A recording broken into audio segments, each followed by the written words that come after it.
चलो आए यहाँ पे बहुत बड़ा একটা ইয়ে হয়েছে, ঝড় হয়েছে।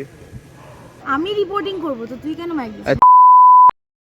নমস্কার বন্ধুরা, আমরা এখন আছি কলকাতা শহরে ঝিন ঝিন ঝিন নেতাজিনগর কলোনিতে। একটা ক্যামেরাম্যান দেখান, এখানটা সব টিনের টালিবালি সব পড়ে আছে, কিন্তু ঠাকুর বেরিয়ে এসছে ওখান থেকে। ঠাকুরকে দেখান। ঠাকুর দিয়ে একটা মন্দির বানানো হবে। এই ঠাকুরে এই কারণে এখান থেকে ঠাকুর বেরিয়েছে, তো এখানে ঠাকুর বেরিয়েছে, তো এখানে মন্দির প্রতিষ্ঠান হবে। এবার একটা ভালো মন্দির আসতে চলেছে।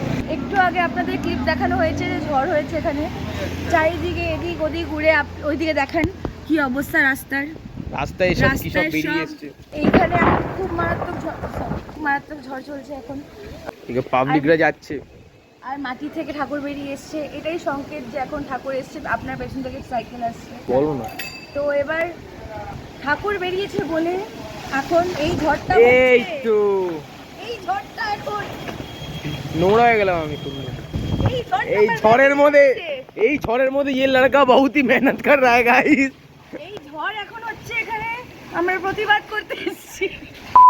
দিদি নতুন মন্দির বানাবে, আমি মন্দির বানাবো, একটা হচ্ছে কাকু। তুই কি করিস?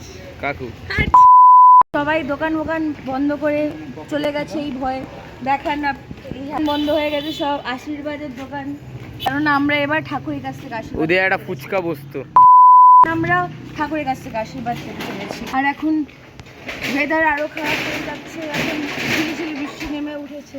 ওখানে ওই জিনিসটা এখন ঠিক করা হচ্ছে, কেননা ঠাকুরের প্রতিষ্ঠান হবে। তো আমরা এখানে এখনই আর কাট করছি ব্যাপারটা, কেননা এখন আমাদের সুরক্ষার জন্য আমাদের এখান থেকে প্রস্থান নিতে হবে। আপনারা দেখতে থাকুন, সুস্থ থাকুন। জয় হিন্দ, জয় ভারত। কাট কাট। চলো বন্ধ করি।